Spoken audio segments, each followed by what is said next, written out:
Hola, ¿qué tal? Bueno, estaba poniendo el cronómetro. Sí, porque Nuestro se nos técnico va de la sonido. olla, no, Gracias. nuestro técnico no. Así, hola, ¿qué tal? Bueno, ¿Cómo bienvenidas, están? bienvenidas. Veo algunas caras conocidas, pero es verdad que otras que no. La mayoría son caras nuevas. ¿Quiénes son la primera vez que vienen? Ah, sí, son más o menos la mitad. Sí, no, está repartido. Bueno, bienvenidas y bienvenidos. Para los que no han venido antes, les explicamos, hacemos 35, 40 minutos, a veces 45. Es fácil que se nos vaya la lengua hablando del tema de hoy y después abrimos debate y hablamos un poco entre todos y todas. Y no sé si quieres presentarnos. Y bueno, y antes de nos empezar presentamos con un el poco tema. también, y también hacemos una cuña publicitaria porque estamos en tiempos capitalistas, no, mentiras, porque nos gusta estos espacios de comunidad en los que con la palabra construimos saber. Esto es lo revolucionario, más allá de la idea de mercancía, producir saber en comunidad es revolucionario.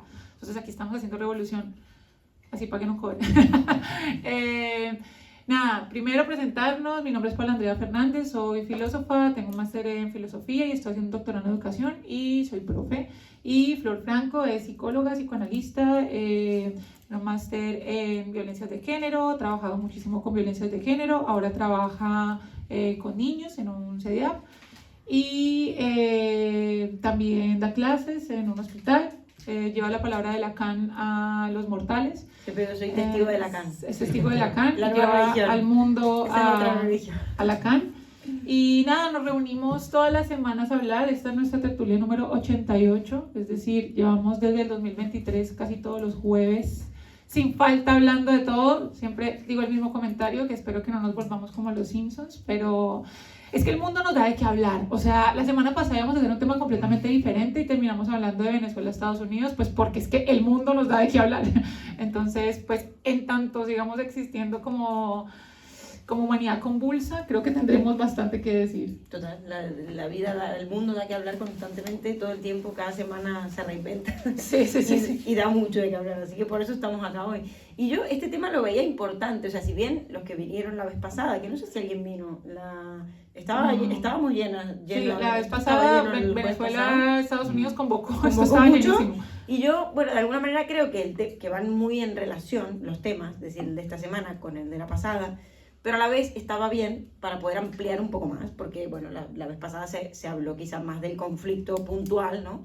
De lo que estaba pasando en este momento con Estados Unidos, pero bueno, cómo separar eso de también lo que es el capitalismo, ¿no? Pero sí que es un tema que hace tiempo venía allí en el tintero, porque creo que damos muy por sentado, cotidianamente e incluso académicamente, de que sabemos qué es el capitalismo. Es decir, todo el tiempo decimos, sí, el capitalismo, ¿por qué el capitalismo? ¿Por qué el capitalismo? ¿Qué es el capitalismo? ¿No? Es decir, ¿quién es el capitalismo? A veces la gente, todos nos encontramos como en frases diciendo como, porque esto es culpa del capitalismo, porque el capitalismo no sé qué. Y es como, bueno, pero hagamos un análisis un poco, de pensar un poco qué es realmente el capitalismo, porque creo que va más allá de ciertas figuras, ¿no? Que también la encarnan. Es decir, hablar de, justamente hoy le íbamos a poner el caso Epstein, queríamos hablar de Donald Trump, de Elon Musk. Ellos serían los grandes representantes, se podría decir, del capitalismo, ¿no? Los arquetipos del capitalismo. Si hoy hiciéramos unas cartas del tarot, pero del capitalismo, saldrían ellos, ¿no? Como los arquetípicos. Pero ¿ellos son el capitalismo o el capitalismo es algo que ellos encarnan de alguna forma, mejor que otras personas, ¿no? Entonces como que creo que es un tema que da para mucho y que es una pregunta que no debemos pasar por alto. Al contrario, a veces siento que está guay reconducirnos a las preguntas obvias, a esas que harían un niño, ¿no? Las que yo trabajo con niños, es cierto, desde hace un tiempo, y de alguna forma ellos a veces te abren mundo también, ¿no? Al adulto, que da por hecho que sabe. Y el niño te interroga justo y dices, ostras, esto no era tan obvio, ¿no? Y que no tiene tanto sentido la forma en la que funciona la mercancía, que es uno de los subtítulos que de hecho es el punto neurálgico del cual sale una forma de producción como lo es el capital. La mercancía es el punto neurálgico porque la mercancía es aquello que se intercambia pero que tiene un valor de uso pero también un valor de cambio, y bueno, ya vamos a entrar después un poquitico como a especificar ese tipo de aspectos. Y ante esto, dos cositas que quiero nombrar frente a los niños. Yo me acuerdo cuando estaba pequeña que yo veía que mi familia todos son contables, ¿no? Mis padres son contables, mi hermano es contable, yo estudié filosofía, pues que no sé, porque no me dijeron por favor estudiar algo que dé plata, pero como yo los veía a ellos hablar de dinero, yo quería tener dinero. a mis 6 años. Entonces me acuerdo un día que hice un bazar en mi casa y vendí todas mis Barbies como a, no sé, 1.000 pesos, que 1.000 pesos sería el equivalente como hoy en día, no sé, a 20 céntimos. Y mi madre llegó a la casa y vio que yo estaba vendiendo todas las Barbies. Y es como, ¿pero qué está haciendo? Y yo, mira todo el dinero que tengo, y contaba monedas y las tiraba así. Porque claro, la idea que tenemos de dinero, que finalmente es donde se materializa esa cuestión de, y ya veremos una medio fórmula que planteó Marx en El Capital, de la relación dinero, mercancía, dinero, que luego se convirtió en dinero, dinero, dinero, con una apóstrofe que sería el dinero juntado con el plusvalor, y ya lo veremos. Pues es una cuestión completamente arbitraria, que se da por una superestructura, también le llamará Marx, estoy metiéndome en términos ahí marxistas directamente, pero que finalmente se da por una convención social con la cual nosotros acordamos que algo vale lo que vale. Finalmente, si yo muestro un billete de 5 euros, pues yo digo, ¿cuánto vale? No vale 5 euros, vale, no sé, 20 céntimos. Lo que vale realmente es el tiempo que tuve que emplear para poder intercambiar mi actividad física por ese billete, y que finalmente va a servir para intercambiar por otra cosa, algo que cueste 5 euros, un duro muy barato. Y también, y otra cosita, es también una anécdota que le he contado ahorita a Flor, es que, bueno, el Capital, yo me obsesioné con el Capital en la universidad, y siempre metía grupos de estudios que hablaran de eso, y bueno, en fin, mi corazón rojo me llevaba a ese lugar. Y bueno, uno nunca pasaba como el tomo 1, porque ahí es donde está la parte más teórica, y la otra parte es un poco más histórico-cultural, y bueno, y tal. Pero siempre he tenido copias y partes del Capital como las más importantes, pero nunca he tenido el Capital, los 4 tomotes y más tomos dependiendo de la editorial, en mis manos. Entonces yo dije, bueno, pues, ya que estamos en estas, pues me lo voy a comprar, porque, pues, porque, ajá, no sé, siempre hablo del Capital y no lo tengo en mis manos, o sea, siempre lo he manoseado, pero no lo tengo completo. Entonces, nada, fui aquí a la central y yo, no, bueno, son un montón de tomos, ¿no? Primero es gigante esa mierda. Y yo, no, ¿cuánto cuesta? 90 euros. Y yo, jaja. Hay que tener capital. Hay que tener capital para comprar el Capital, y se vuelve un poco paradójico aquí la forma en la que funciona el sistema. Para comprar el Capital tienes que ser rico. Exacto. No ser rico, pero... 90 pavos para meterle. Yo, no, es que no me cabe en la maleta, disculpe, no. Es que hay algo... Solo estaba preguntando. Si algo tiene el capitalismo, y ya entraremos en qué es que todo se lo apropia, ¿no? Hasta Marx. Esto es como la paradoja, ¿no? Esta cuestión de las camisetas que se venden en tiendas con la cara de Marx, o la boina con la camiseta con el Marx Che, y Papá con Noel, o el Che, que estaba ahí toda la o camiseta los mercados navideños, ¿no? O sea que, de alguna forma, Navidad, el otro día justamente entraba con un amigo a un mercado de Navidad, todo lleno de luces, de regalos, de obviamente venta de todo tipo de cosas, de comida, de objetos, no sé qué.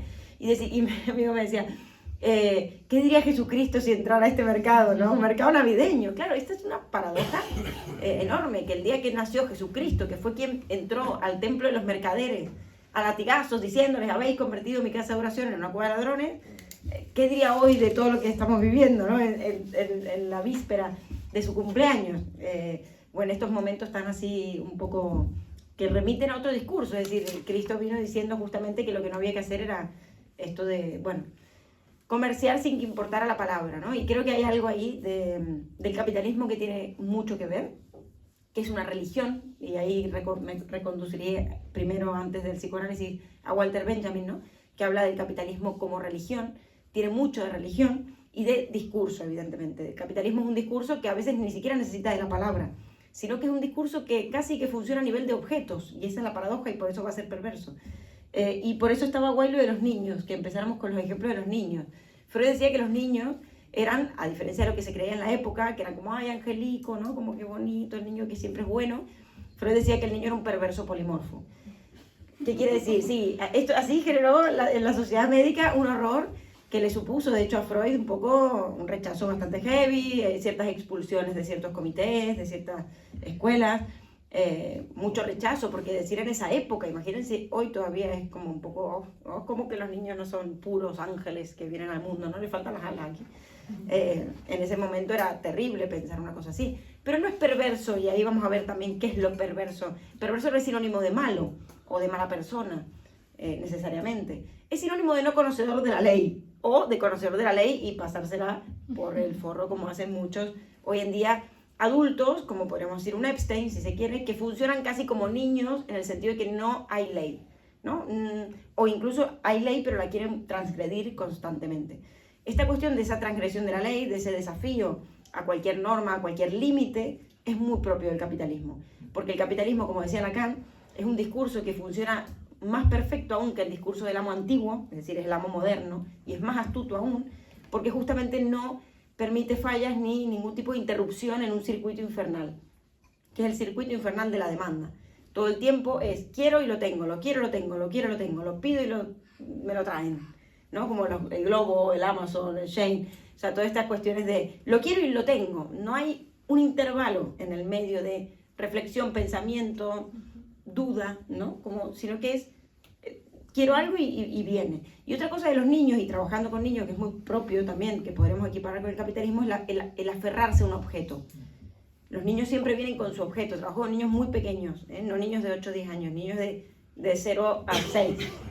El niño siempre viene con su objeto transicional, es decir, con un pequeño muñeco, un objeto puede ser cualquiera, hasta una mantita, un muñeco normalmente, un coche, que traen y no pueden despegarse de él, o sí pueden, pero justamente a costa de desprenderse de él y dejárselo a la madre pueden entrar solos al despacho, por ejemplo. Niños tan pequeños, ¿no? Niños que están en proceso de destete, niños que son predípicos, se podría decir, o sea, que todavía no han entrado en esta cuestión del Edipo, que implica esa separación con el primer objeto, que es la madre. Y creo que aquí hay algo, aunque parezca así un poco al principio por encima, pero hay algo muy propio del capitalismo en esto. Somos todos bebés con el chupete en la boca. De hecho, ahora en Japón, ¿qué está pasando? Que la gente vuelve a usar chupete. No sé si lo han visto, esta tendencia que le han puesto un nombre. Adultos con chupetes están pues diseñando. Está pasando con IA, yo creo que no sé, todo lo que es extraño pasa por allá. De verdad. Todo lo que parece ser extraño, todo lo que parece ser extraño, pero luego se normaliza, creo que empieza por los países orientales. Para los adultos con chupetes, se están fabricando chupetes para adultos. Y 60 euros salen. Bueno, y tiene sentido como por esta necesidad de la oralidad, ¿no? Como de tener algo siempre que pertenezca al oral. Yo creo también, y ya que mencionaste perversión, estaba ahí un poco también colindando con fetichismo, esta cuestión cuando apareció el chupete, que aclaremos términos en tanto etimología, porque me parece que de la etimología pueden surgir varias cosas. Antes, yo tengo ganas de hacer una mini explicación del Capital de Marx, porque me parece importante también para entrar en unos términos como que utilizamos constantemente. Pero bueno, empecemos con etimologías. Capitalismo viene de capitalis, que capitalis es cabeza. Por eso aparece lo de derecho capital, o aparece, por ejemplo, el Capitolio, o aparece el capital de una columna, que es como lo que hace que lo sostenga.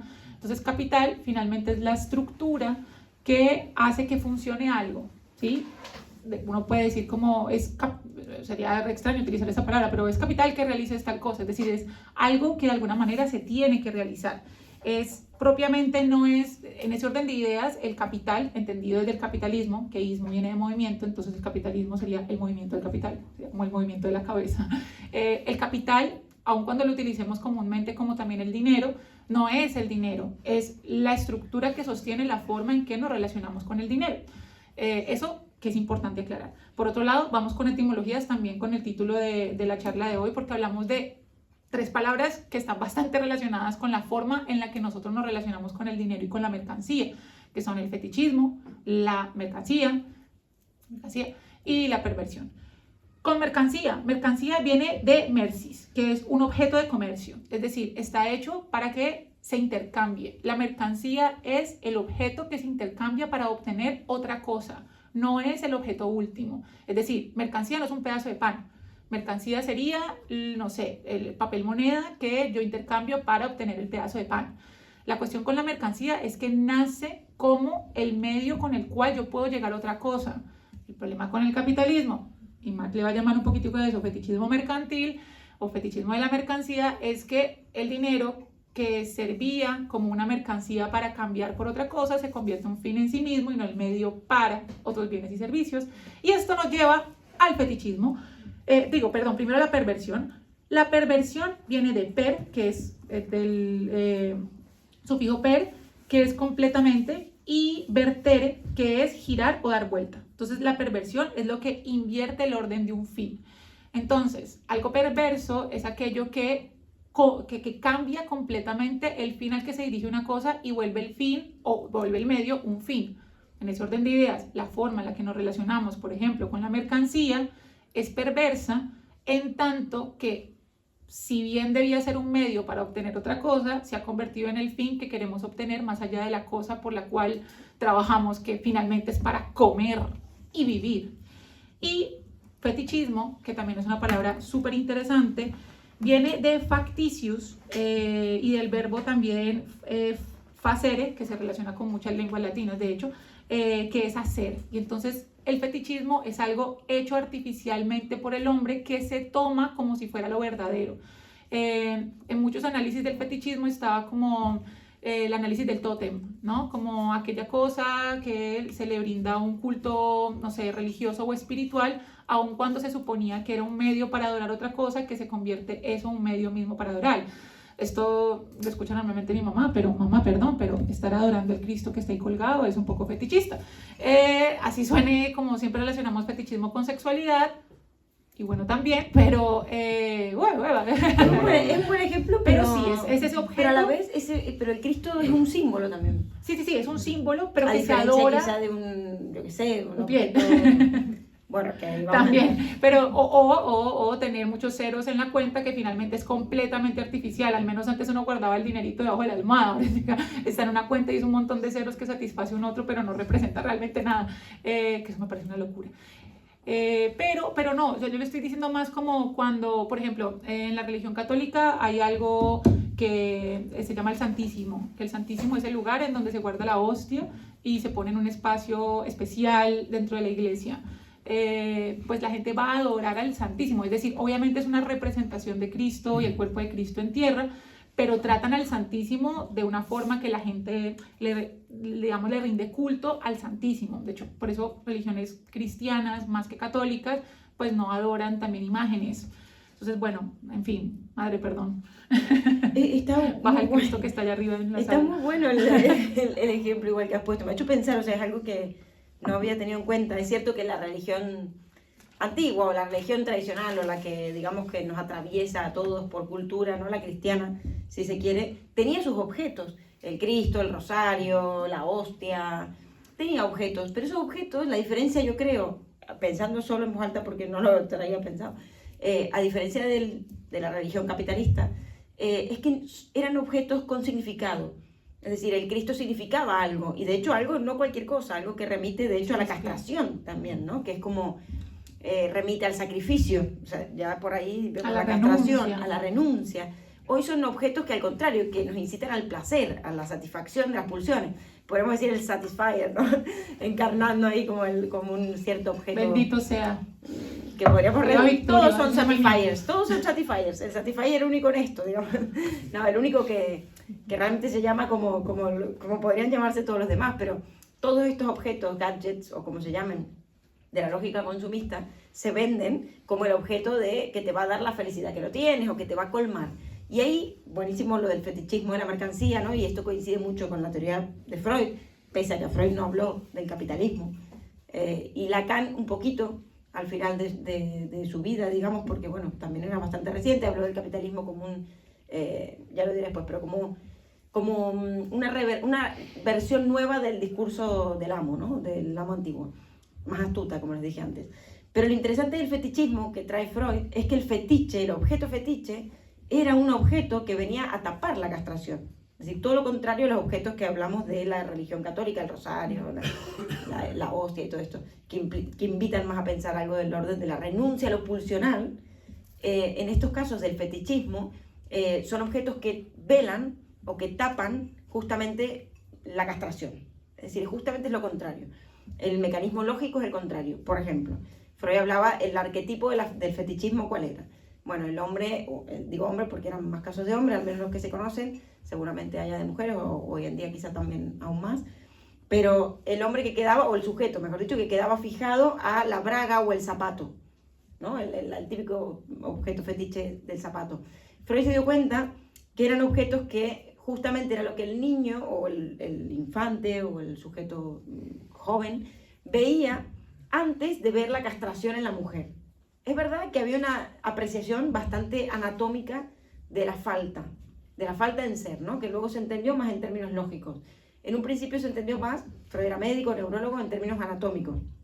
pero esa falta, eso de que el niño, y esto todavía hoy se escucha en la clínica con niños, de que vean por qué la mamá no tiene pene, lo preguntan, ¿por qué yo tengo el otro no? ¿Por qué ese tiene? ¿Por qué yo tengo el otro no? Es algo que se da mucho en los niños, como otras cosas también que podrían parecer raras, pero que se dan mucho, porque no tienen el conocimiento todavía para entender ciertas cuestiones, entonces lo ven como una falta. Entonces el zapato o la braga venían justamente a representar los objetos que el niño había visto antes de encontrarse con aquello que falta, es decir, con la castración, ¿no? Simbólica, si quieren. Obviamente estamos hablando de Freud, que es del año 1880 cuando dice esto, pero si nos quedamos con la conclusión lógica, ¿no? Vemos muchas cosas en esta cuestión. Y es que en el fetichismo hay algo de tapar justamente algo del orden de la imposibilidad, algo del orden de lo que no se puede, de lo que no se tiene y de la castración. Y por tanto muy diferente a las religiones tradicionales que al contrario, que hacían alarde de la renuncia a lo pulsional. Para mí, el capitalismo es pulsional. Esto es una tesis mía que no sé pero si la está religión, en otro. creo que la religión también tiene un carácter pulsional. O sea, en No tanto, tanto, al hay contrario, unas- más represivo. pero también una satisfacción del deseo, con la idea hay una pasión, y la pasión del padecer, pero también del sentir, siento que está presente en las religiones, no solamente en las judio-cristianas, sino todas las religiones. Hay algo también como de la abolición, hay algo como también del, no sé, pienso, aquí estoy como, bueno, y también lo quiero relacionar con Marx, porque él dice que uno de los tipos de alienación es la alienación religiosa, que divide el hombre terrenal del hombre celestial, por la idea de la divina providencia, y que nos vende que en el mundo terreno sufran porque en el mundo celeste van a estar bien, y bueno, ahí plantea su famosísimo, la religión es el opio del pueblo, o sea, como que la religión, que es, y ya voy a la otra idea que dije por ahí más o menos empezada, la religión es una de las superestructuras, y con esto tengo que definir algo importante. Marx divide algo que son las infraestructuras y las superestructuras. Las infraestructuras están dadas por las relaciones de producción, ¿sí? Las relaciones de producción se dan entre una persona que tiene los medios de producción, literalmente la capacidad de hacer capital, ¿sí? Es como quien hace plata. Si ustedes no son dueños de una empresa, ustedes son empleados y ya, punto pelota. Si se quedan sin trabajo, no vive del paro y se acaba el paro y muere. Y el otro pues es el trabajador, ¿sí? Que tiene que vender su fuerza de trabajo al trabajador, y bueno, y hay unas formas en las que se desarrollan esas formas de producción. En la infraestructura están estas formas de producción, entre la relación entre el capitalista y el trabajador. Pero, y esto sería la infraestructura, la forma en que es la base de la economía. Ahora, a la base de esto, pero al mismo tiempo generando esto, están las superestructuras. Las superestructuras ya tienen que ver con lo ideológico. Ahí está la religión, ahí está la política, ahí está el Estado de Derecho, ahí están las relaciones sociales. Todos estos imaginarios que tenemos para construir sociedad. Por ejemplo, el libre mercado es un imaginario, es decir, el que es pobre porque quiere, trabaje y produzca, y eso nos vende la idea de que somos libres e iguales ante la ley, que también eso nos promueve el Estado de Derecho, y pues no somos tan iguales ante la ley, veremos que, no sé, Donald Trump sigue siendo presidente, y estas cosas. La religión también es una forma de superestructura que sostiene las relaciones de poder, las relaciones económicas, las relaciones laborales también podríamos decirle que se dan en la infraestructura. Eso totalmente de acuerdo, pero por eso son un discurso también, al igual que el capitalismo, pero no son pulsionales. A lo que yo me refería cuando digo que el capitalismo es pulsional, es que funciona según las lógicas del principio de placer. Es decir, ten esto y tenlo ya, ¿no? Es decir, goza todo lo que puedas, sé feliz. Eso es, la religión cristiana, cualquier religión que veáis, la budista, taoísta, cualquiera, va por el contrario. Pero a mí una pregunta. No desees tanto, no goces tanto, igual ahorra, los de los judíos, yo qué sé, no tengas sexo. Es decir, siempre van más por el orden de la renuncia. Pero a mí una pregunta, y la idea del amor, o sea, hace poco a las dos nos impactó una película que está ahorita, no sé si sigue en cartelera, que se llama Los Domingos, no sé si la han visto. Nos impactó a ambas, brutal, buena película, increíble. Y pues para los que no se la han visto, muy rápidamente, la premisa es bastante sencilla, aunque diferente a las habituales, y es una niña muy joven, una adolescente muy joven que quiere ser monja. Y todo el discurso de las monjas es que se casan con Cristo. O sea, y cuando hablan, por ejemplo, en el lugar en donde se están formando para ser monjas, dicen como que Dios es como cualquier esposo. A veces uno se siente bien con él, a veces uno se siente mal. Es decir, obviamente el término pulsional tiene un montón de aristas mucho más grandes que tomarlo como tan a la ligera, pero también hay una cuestión del goce ahí, creo, no sé, por eso mismo lo estoy lanzando desde ahí, pues no soy psicoanalista y lo que he leído de psicoanálisis Sí, pero el goce, más mediado por no, otras totalmente, cosas. el goce siempre estará allí, ¿no? Pero es como un goce en la renuncia, es el goce que se encuentra por haber renunciado a todo, a toda satisfacción inmediata, si se quiere, ¿no? Entre ellas el sexo, por eso es que la religión prohíbe, o de alguna manera, bueno, los que quieren dedicarse, ¿no? A ser curas, monjes y tal. Pero no todas, también No. para la concentración de capitales. En la religión católica es para No, que, de capital, sí, también, para que los sacerdotes no tengan familia donde distribuir la plata. No se excluyen, tampoco se excluyen, al contrario, igual van muy de la mano. Es decir, la religión, igual, uno puede ser sumamente capitalista y a la vez sumamente religioso y cristiano, aunque parezca una paradoja. Yo no sé cómo eso habita en un mismo individuo, pero la contradicción es propiamente humana, entonces sí que puede existir, ¿no?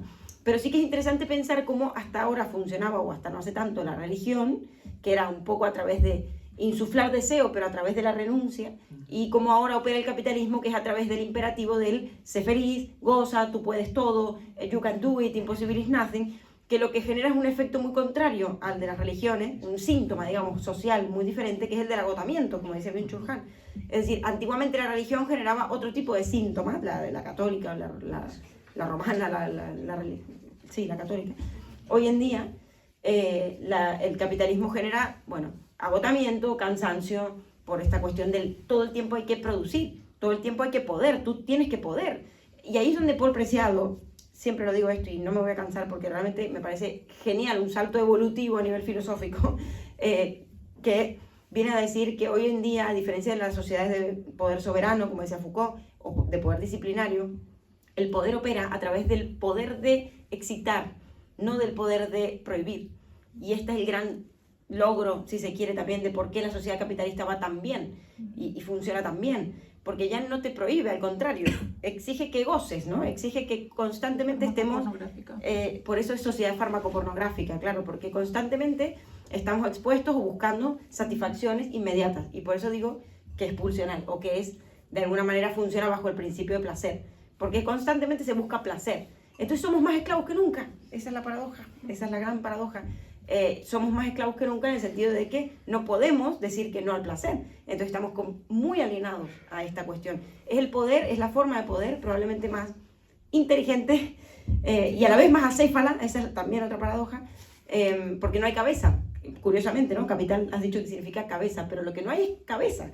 Es decir, es toda esta cuestión de satisfacción inmediata y sin pensar un poco más allá de qué hay detrás. Se alimenta de eso. constantemente a sí misma. Sí. Y bueno, y hablando también de la idea de producción de deseo, Foucault, que bueno, es un punto de partida tanto para Han como para Paul Preciado y demás, pues habla que precisamente los discursos, no solamente, siempre se ha pensado que en relación al deseo o en relación a la sexualidad, la sociedad de alguna manera coarta o inhibe la forma en que nosotros podemos llegar a desear y por el contrario produce deseos, produce sujetos deseantes. O sea, la cuestión con el discurso y la forma en la que se sostienen los discursos y la forma en la que se sostiene lo normativo es produciendo la forma en la que deseamos. Es decir, no regula la forma en la que deseamos, produce deseos. Pues a mí me pasa todo el tiempo cuando estoy viendo el móvil que digo como air fryer y es como una historia air fryer. Es como veo, no sé, un tutorial de ejercicios y ya me cree fitness y me pone gimnasio. Es como para que voy a terminar comprando. Y bueno, y que finalmente así funciona. Y quería, digamos, volver un poco también nuevamente a Marx, volvemos a Marx siempre. Es muy interesante porque Marx diagnosticó un problema que obviamente era fruto de su época porque él estaba viendo la revolución industrial y de los primeros escritos que él tiene que se publicaron de forma póstuma, que son los manuscritos que los empezó a escribir a los 18, así como en una notita, así como en una servilleta, estaba al frente viendo cómo funcionaban las personas, los obreros trabajando en una fábrica y le pareció muy curioso que cada vez que un obrero salía de una fábrica, lo primero que quería hacer era emborracharse, olvidar que había estado ahí metido todo el día y después volver a trabajar. O sea, se ganaba los pocos centavos que obtenía, se los gastaba tomándose una cerveza y volviendo a trabajar. Y ahí se dio cuenta, pues, de varias cosas. Una, que, bueno, hay algo que parece definir al ser humano, que parece, que es su trabajo, es decir, pero no trabajo entendido como el trabajo capitalista, que es el intercambio de una actividad física por dinero, sino trabajo como la capacidad de modificar el entorno en pro de su beneficio. Nosotros todo el tiempo estamos haciendo cosas para que nuestro entorno sea favorable para nosotros.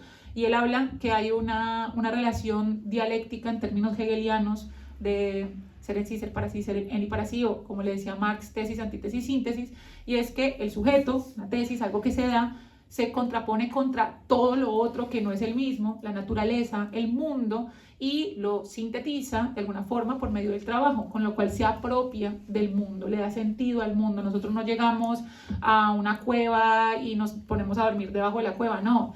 La pintamos bonita, la partimos en 4 ambientes y la alquilamos a 1.500 euros en el centro de Barcelona. Y así funcionamos para darle sentido un poco al mundo. Ahora, ese trabajo que de alguna manera me hacía dueño de mí, porque yo modifico esto y me pertenece, pues en el trabajo, al menos de la revolución industrial, y spoiler todavía, él pensaba que iba a haber eventualmente una revolución del proletariado, y aquí seguimos Marx, casi 300 años después. Él pensaba que él se dio cuenta que esa cosa que te identificaba, un carpintero hacía su mesa y era suya y tenía su sello y le ponía su nombre, pues en el trabajo en las fábricas no era lo mismo, porque ellos ni siquiera veían aquello que producían, porque era una pieza muy pequeña de una gran armazón que finalmente era lo que se producía en masa. Entonces, esta no identificación con su producto de trabajo le produce una alienación, y alienación viene de la palabra, bueno, también un sinónimo es enajenación, que la alienación viene de la palabra alien es extraño, una extrañeza de sí mismo, un sinsentido. Y la alienación es de varios tipos, él se centra más en la económica, pero hay alienación política, alienación religiosa, alienación social, cuando nos creemos de otra clase y precisamente no hay conciencia de clase. Y es como que, ay, no, el pobre es pobre porque quiere, y ahí uno mileurista sobreviviendo, bueno, te das cuenta que también estás dentro de ese grupo de pobres. Y bueno, la religiosa que ya la comenté, la social que la comenté un poco con el Estado de Derecho que nos vende que somos iguales ante la ley, y la económica pues que es la que más se centra. Ahora, ¿qué pasa? Pues ¿cómo podríamos llegar a superar eso? Tratando de identificarnos con nuestro producto de trabajo, con nuestro hacer. Eso nos llevaría a la emancipación, pero pues eso no es fácil, y lo que plantea Marx, que es un poco utópico, por eso es un poco criticado, porque si bien es padre del materialismo histórico, pues vemos que a la práctica es mucho más complejo, y es que él hizo un análisis histórico de toda la forma en la que se han dado las relaciones de producción, ¿no? Y se dio cuenta, bueno, primero, que para él la historia es la historia de la lucha de clases, que eso viene heredado de hecho de Hegel, de la dialéctica del amo y el esclavo, es decir, que siempre estamos luchando con el más poderoso, buscando que nos reconozca, ser reconocidos y no dejarnos dominar, y esa ha sido la forma en la que se ha manejado toda la historia, y lo vemos en cualquier libro de historia. Pero esas formas, esas relaciones productivas han cambiado a lo largo de los años. Primero había una suerte de comunismo primitivo o una suerte de sistema de intercambio de trueque, donde no mediaba una mercancía, sino que ibas directamente por aquello que tenía valor. Yo te intercambio estas 3 vacas por esas 2 gallinas, a mí me faltan las gallinas, vos las vacas, pero era muy complejo andar con 3 vacas y de ver cuánto vale una. Entonces ahí fue que empezaron a buscar otros mecanismos para darle valor.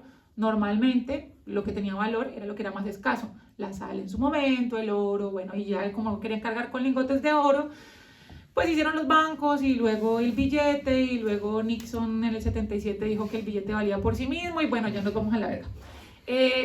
Luego del comunismo primitivo pasamos al sistema esclavista, o sea, ahí las relaciones productivas no eran relaciones productivas, era un amo y un esclavo, punto pelota, el esclavo dependía del amo y ya.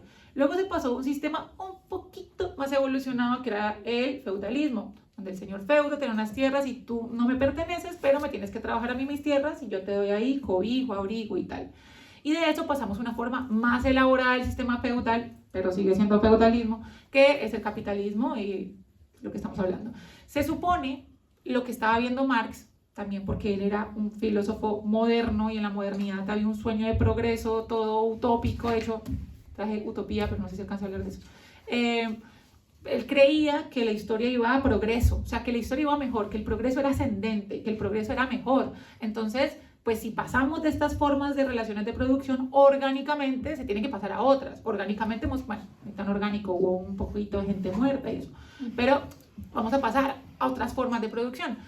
Para él, lo que le seguía un poco era el socialismo, que sería como el comunismo, y el comunismo era, pues, se ganaba cuando el proletario, que no era cualquier obrero, sino el obrero educado, por eso gastó mucho de su vida educando al obrero, pues iba a tomar el poder y varias cosas iban a pasar, pues como él había sufrido los vejámenes de pues un sistema capitalista, iba a ser más humano, iba a repartir los medios de producción y pues vemos que no pasa mucho que digamos, y además que el papel moneda pues no iba a tener ese lugar porque los intercambios iban a ser directos, es decir, el comunismo se iba a volver como científico, yo sé de filosofía, te lo intercambio por necesito 3 bolsas de arroz, y de alguna forma eso iba a evitar que hubiese un fetichismo mercantil, que ya ese fin que era el dinero para convertirse en otra cosa no se volviera un fin en sí mismo, sino que intercambiáramos directamente a lo cual queríamos llegar, el servicio. Pero pues no. Gran utopía. Como quizá también es una utopía la idea que tiene, no sé, que tuvo Adam Smith del capitalismo, ¿no? Como libertad, como cuestión, como algo, un mundo en el cual todo estaría regulado a partir de una libertad absoluta, ¿no? O sea, qué idea simplista también de no preguntarse qué es la libertad, ¿no? O cómo definimos qué es la libertad, o es libre el ser humano de elegir, es libre de querer lo que quiere, es libre de su voluntad. Bueno, en fin, que ambas quizá igual remiten a la utopía, pero bueno, también está esta cuestión de cuando hablabas de la utopía del progreso, me recordaba la gran marcha de Kundera. Ay, sí. La insoportable levedad del ser, del ser. que lo hemos leído hace poco, la gran marcha, ¿no? Como ese creer que se va hacia mejor. Y hablabas de la ciencia también y cómo el capitalismo se ha apropiado de la ciencia. Ahora, ¿el capitalismo como qué? El capitalismo como discurso, evidentemente. Es decir, el capitalismo es un discurso, antes que todo. Antes, bueno, es una religión también, porque es un sistema de pensamiento, un sistema que regula las relaciones humanas, un sistema que regula, bueno, el goce entre comillas, porque yo creo que lo potencia más que lo regula, pero bueno, de alguna forma lo organiza.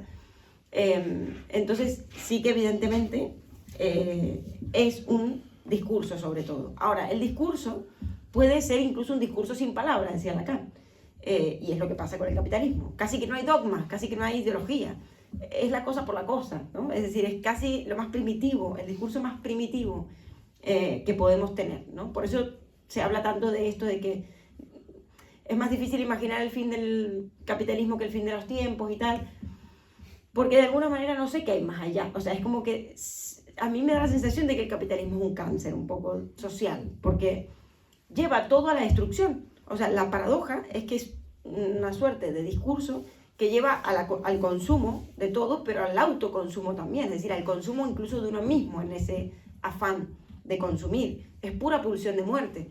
Y esto también lo hilvano con lo que decía de que funciona bajo el principio de placer. Hay un texto que tiene Freud que se llama Más allá del principio de placer, en el cual justamente lo que dice es esto, ¿no? Que, bueno, que está el principio de realidad y el principio de placer. Todos estamos divididos un poco por ambas.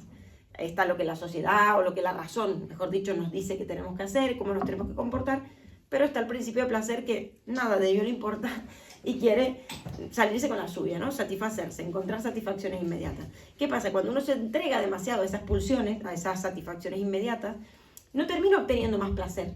Hay algo aquí, y lo hilvano con la plusvalía de Marx, porque hay algo ahí del buscar la plusvalía, el plus de goce, que son términos muy sinónimos casi, diríamos, en dos disciplinas distintas, pero que los podemos entrelazar un montón y tienen mucho que ver. Hay algo de buscar ese plus, y el capitalismo se basa en eso, en ese más, ese plus que puedes obtener, tanto del otro, tanto de un objeto, tanto de lo que sea, ¿no? Es decir, siempre puedes obtener más acumulación, más capital, más renta, más especulación, más lo que sea, más objetos, más felicidad, más propiedades, bueno, en fin. Pero la cuestión está en el acumular, o sea, y es lo que decía Marx, ya se pierde el dinero como un medio, pasa a ser un fin. De hecho, el dinero pasa a ser el Dios, o sea, el Dios al que le rendimos culto. Por eso es la religión más perversa que ha habido, porque es una religión que se basa en una materialidad de la divinidad. Es decir, estamos ante un culto a un Dios que se ha vuelto material, que es el Dios dinero, en mi opinión, ¿no? O sea, el Dios que ha devenido ese, bueno, material. Es decir, ya Dios no es una cuestión inmaterial a la cual uno le reza, le habla en las noches, le pide o le agradece, sino que el Dios es el dinero, por el dinero en sí mismo, ¿no? Es decir, la cosa. Es que y por eso no hay significado y por eso no hay simbolismo, porque es la cosa por la cosa. das Ding, ¿no? Es como... Sí, lo que a mí me parece, porque aquí estamos diagnosticando un problema que no salimos todos deprimidos, No, pero bueno, yo creo que, traemos no, a mí me esperanza, parece queda interesante. poco, Sí, uy, ya, vamos cortando. Pero quería varias cosas.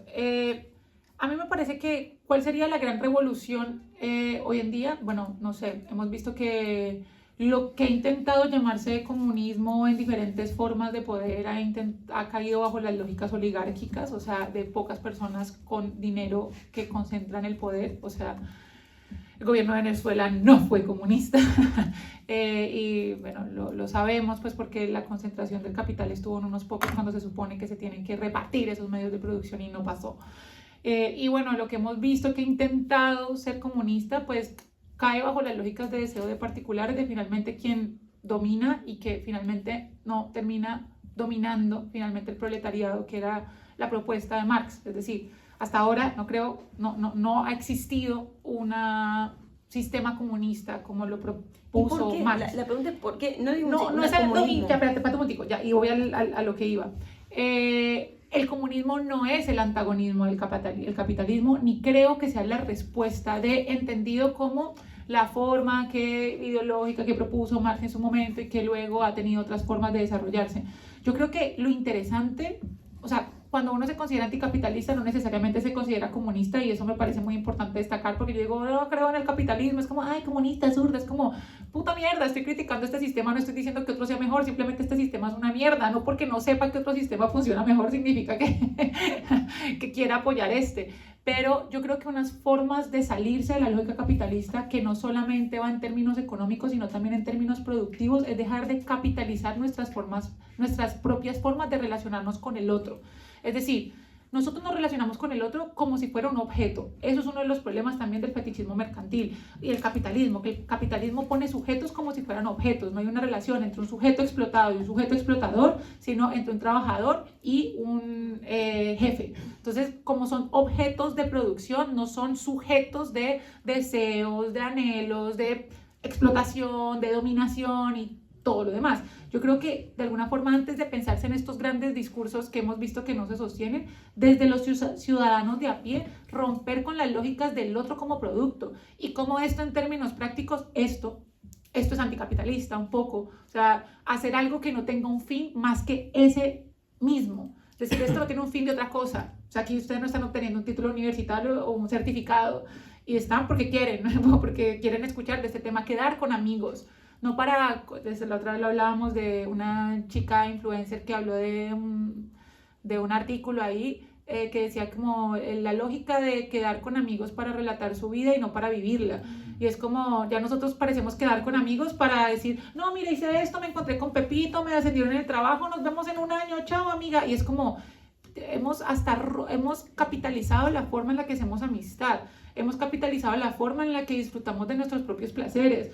Hacemos algo por ocio y entonces tenemos que brindar resultados. En estos días he estado, obligué a mi novio a ir a clases de salsa y me preguntan amigos como, ay no, ¿y cómo va? ¿Ya sale a bailar? Es como, más que el resultado es el hecho de disfrutar lo que se está viviendo. No se tiene que capitalizar en términos de producto. O sea, para mí, si queremos, yo con esto cierro, como una forma revolucionaria para hacer algo antisistema es romper las lógicas de consumo de un otro y de consumo a nosotros mismos porque nos hemos tragado la idea del capital. Sí, en ese sentido el capitalismo es sádico y Epstein quizá lo representa muy bien, para cerrar como le queríamos poner a esta charla y al final no lo hicimos. Epstein y muchos más, porque Epstein encarna también o representa una cadena de perversión detrás de él muy larga, ¿no? De hecho Epstein nos refleja la gran perversión que hay en el mundo y que está oculta, pero que también, bueno, es una industria incluso muy grande de la que participa mucha gente. Y está muy a la orden del día, pero digo sadismo porque justamente lo que no hace posible es el amor, el capitalismo, ¿no? Esto lo dijo Lacan, esto sí lo llegó a decir Lacan, que el capitalismo, no me acuerdo la frase exacta, pero se come un poco el amor, ¿no? O que no lo hace posible. Porque el amor es un poco amar la diferencia, amar la otredad, amar lo que no se tiene. Hoy en día solo se ama lo que se tiene, ¿no? El punto está puesto en lo fálico, en el tener. Entonces, evidentemente, el amor se torna algo imposible, muy difícil, y el otro es algo solamente de lo cual, como el resto de objetos, se puede obtener un cierto placer, una cierta satisfacción o que te aporte, ¿no? Como se suele decir a veces, que el otro es que no me aporta o me aporta. Bueno, todo se mide en términos de cuantía, son cuestiones cuantificables al final. Y eso es sadeano, de alguna manera. Si leen al Marqués de Sade, el Sade sin máscara, lo dice así tal cual. Que aprovechense del otro, total, no importa. O sea, es como incluso invitando a esa lógica. Y por eso digo que es sadeano. No solo la cuestión de la plusvalía, del aprovecharse del otro y sacarle un plus de algo, de goce, de dinero, de tiempo, de lo que sea, sino también por esto de hacer imposible la dimensión del amor. Y sí que es verdad que creo que el capitalismo, y esta es la parte incómoda de lo que creo del capitalismo, pero la tengo que decir, no es algo que tengamos que buscar fuera, sino algo que creo que está dentro, en el sentido de que estamos alienados al capitalismo y que de a poco tendríamos que repensarnos, no solamente también a raíz de los vínculos que tenemos, sino cómo estamos inmersos en él, a qué ideales responden también nuestras vidas, ¿no? Porque ¿por qué no se ha hecho posible la lucha de clases? Es algo que a mí me molesta mucho. Porque no hay conciencia de clase. ¿Y por qué no hay conciencia de clase? Porque vivimos alienados a ideales que son los ideales de Estados Unidos. Y por eso Trump ahora está diciendo que ayuda al mundo, ¿no? Y va por ahí, por el mundo, ayudando a todo país que no piense como él. Claro, él ayuda a la gente. Trump de repente aparece como el padre aquí, el salvador. Bueno, y mucha gente lo compra. ¿Por qué? Porque es un ideal. Entonces, nos tenemos que desalienar de esos ideales para poder separarnos de alguna manera de este, bueno, sistema de este monstruo. No sé cómo llamarlo, pero de este sistema, bueno, o al menos imaginar algo nuevo, ¿no? Que sería lo ideal. Poder volver a pensar, yo pensaba hoy en día, cuando buscas piso, ¿no? Que es tan difícil, por no decir imposible. Siempre fue difícil en Barcelona, pero hoy es imposible. Todo el mundo tiene en cuenta los números, ¿no? O incluso cuando vas a un trabajo o lo que sea, siempre se tiene en cuenta solo la cuestión cuantificable. Pero no hay nada más, no hay nada más.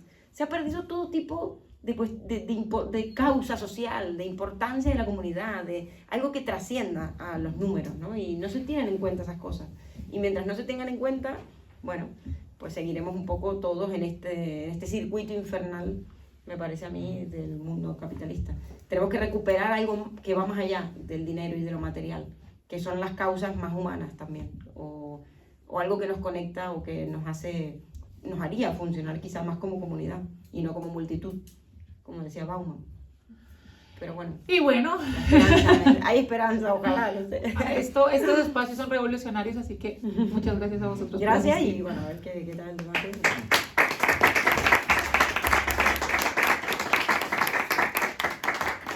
Bueno, sobre todo para los nuevos les contamos cómo es la dinámica del debate. Primero, bueno, vieron que nuestro técnico estaba instalando nuestro gran sistema de cámaras y demás que tenemos, luces, porque montamos esto en un podcast que tenemos en Spotify y YouTube. Se llama Arrabaleras Parlantes con V de Raval. Nos pueden buscar en Instagram, en Spotify, en YouTube y ver las otras 87 charlas que hemos tenido si quieren, mientras están ahí cocinando y tal. Pero lo más chévere es asistir acá si están por estos lados.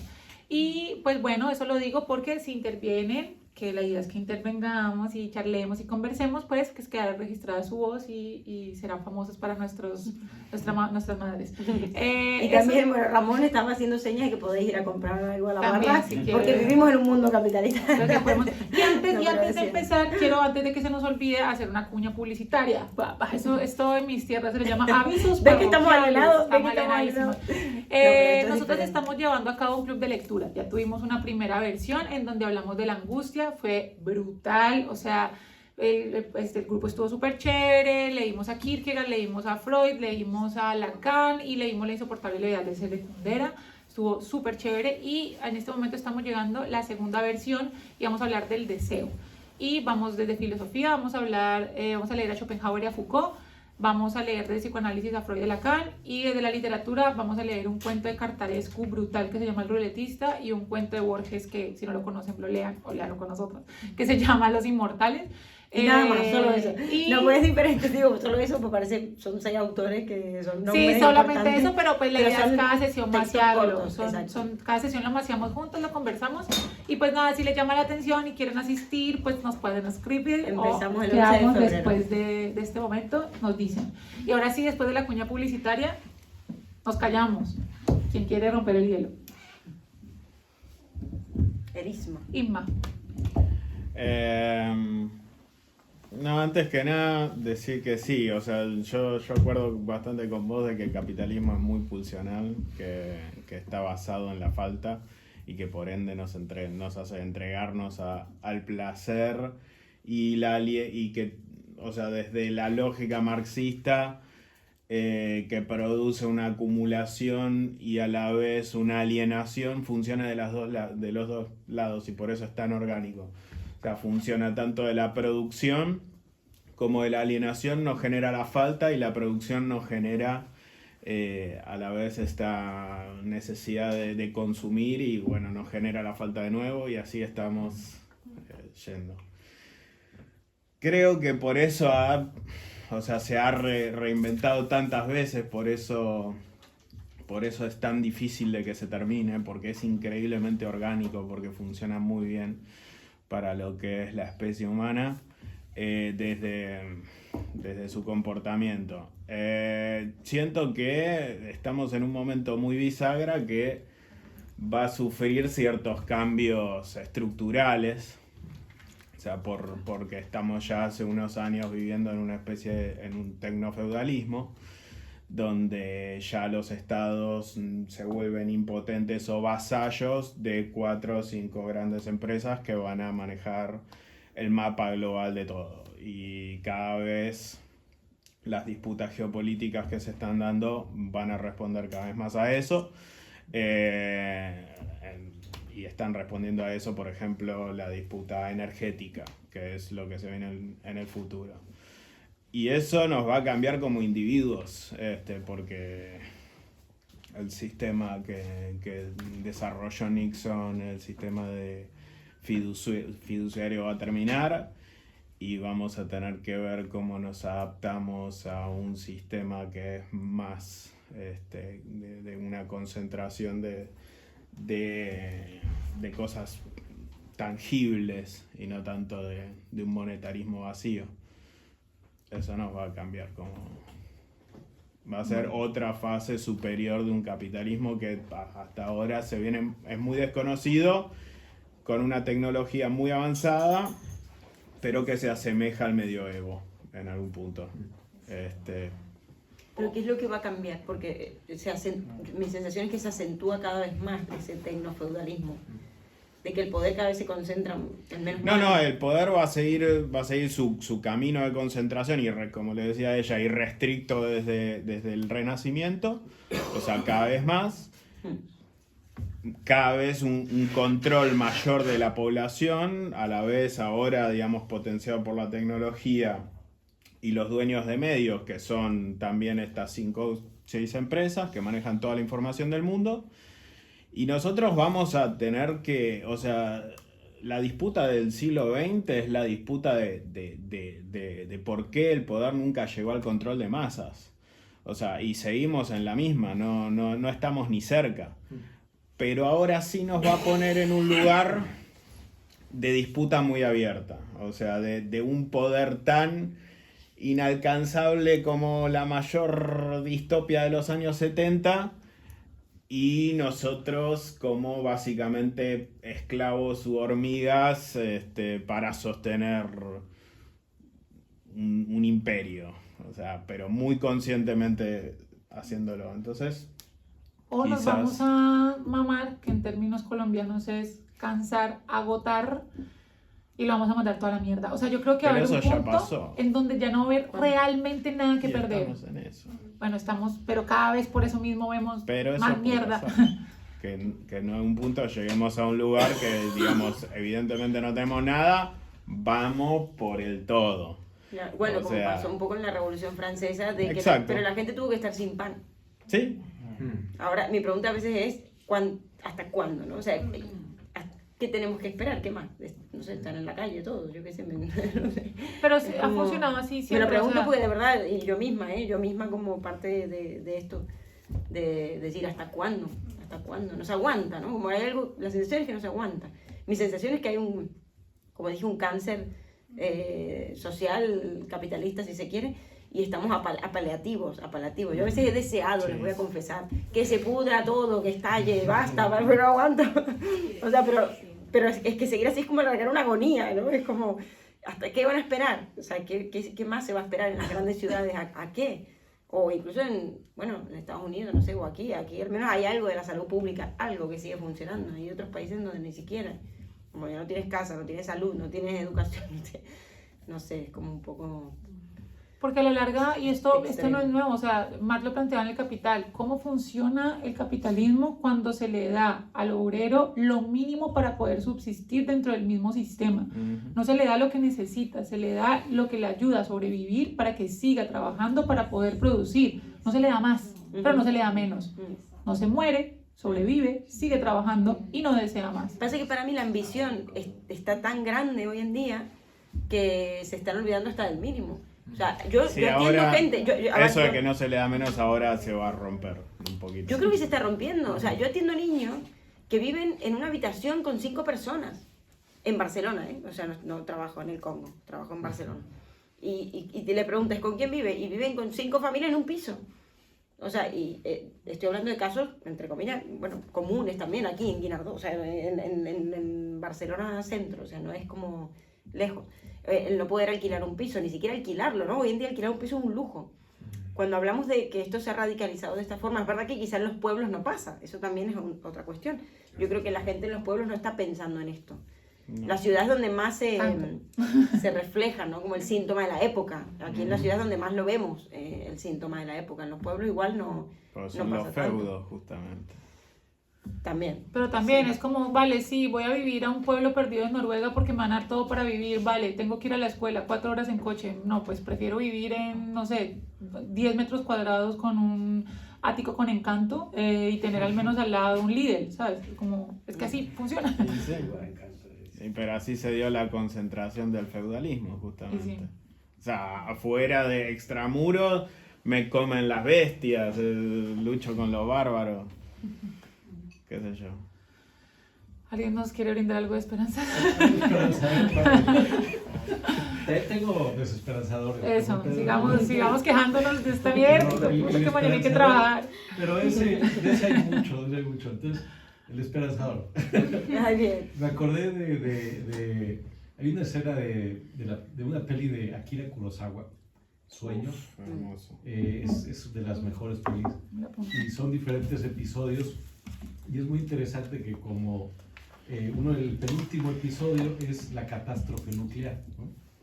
En Japón estallan estos reactores, entonces ya la gente está como deforme por la radioactividad, también es muy teatral. Y entonces es como el apocalipsis, el fin del mundo, ¿no? Y la última historia, el último sueño, porque bueno, es como una serie son sueños que tuvo, ¿no?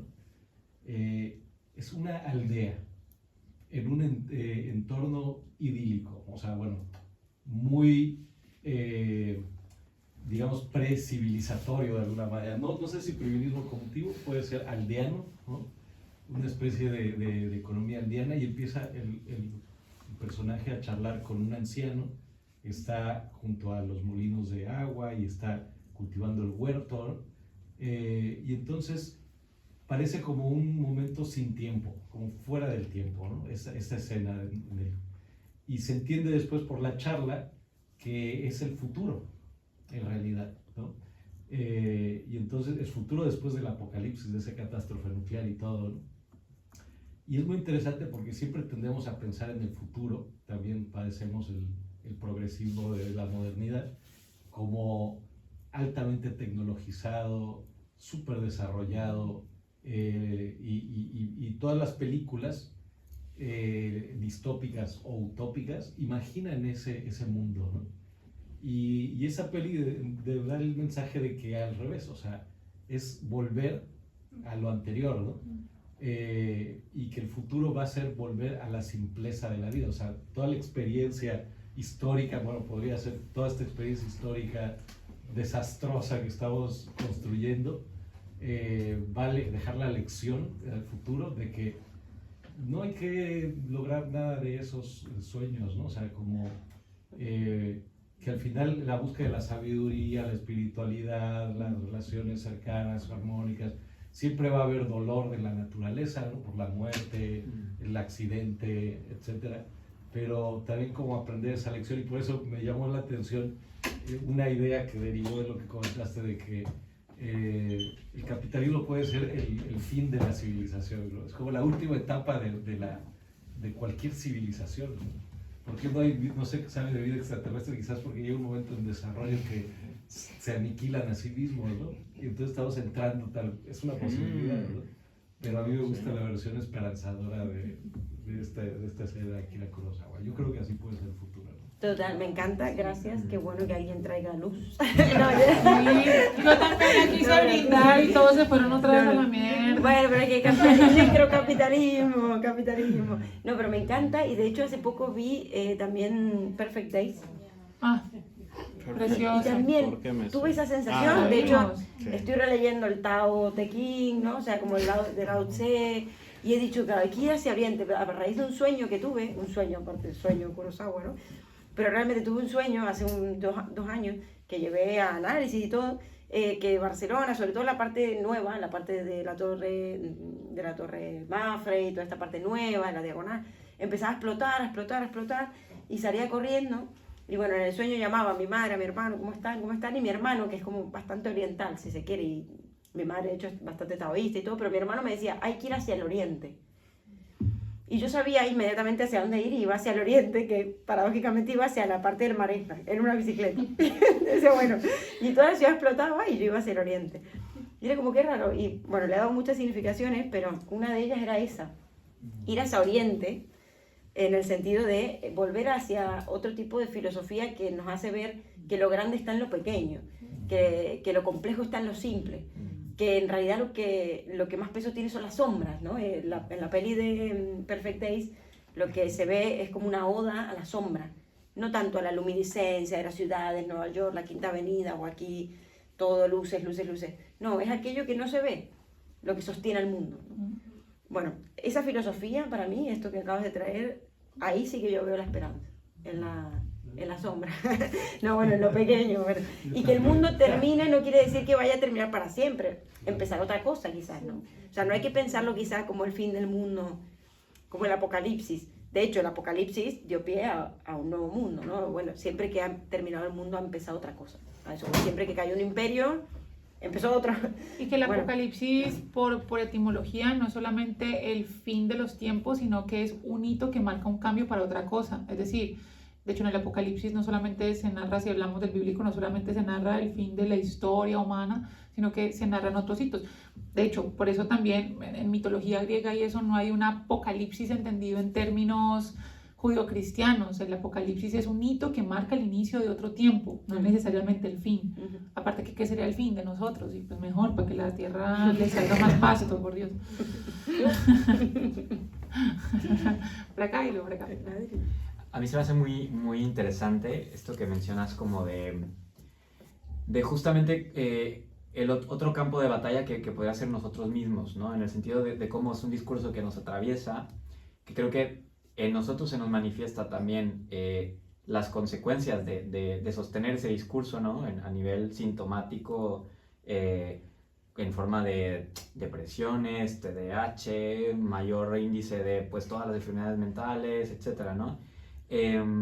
Y cómo justamente, no sé, nunca lo había pensado así, como a la pregunta de por qué no hay revolución, ¿no? De proletaria, la respuesta como, bueno, porque también quizá hay algo de nuestro goce que también tenemos que aprender como a frenar, ¿no? Porque si justamente el capitalismo nos promete como esta falsa esperanza de tú siempre vas a poder gozar y vas a como poderlo tener todo, pues una forma de quizá también revolucionaria muy pequeñita y poco a poco es como decir, bueno, también volver a instaurar esa falta, ¿no? Que digamos que parece que borran. Y creo que justamente también es algo que socialmente se ve, ¿no? En la búsqueda de psicoterapias en general, en la búsqueda de análisis, que creo que el psicoanálisis en ese sentido podría pensarse, creo yo, como anticapitalista. Y bueno, es interesante y creo que es valioso, ¿no? Como una forma también de justamente empezar en nosotros como qué ideales nos sostienen y aprender a justamente a parar en todos los sentidos, ¿no?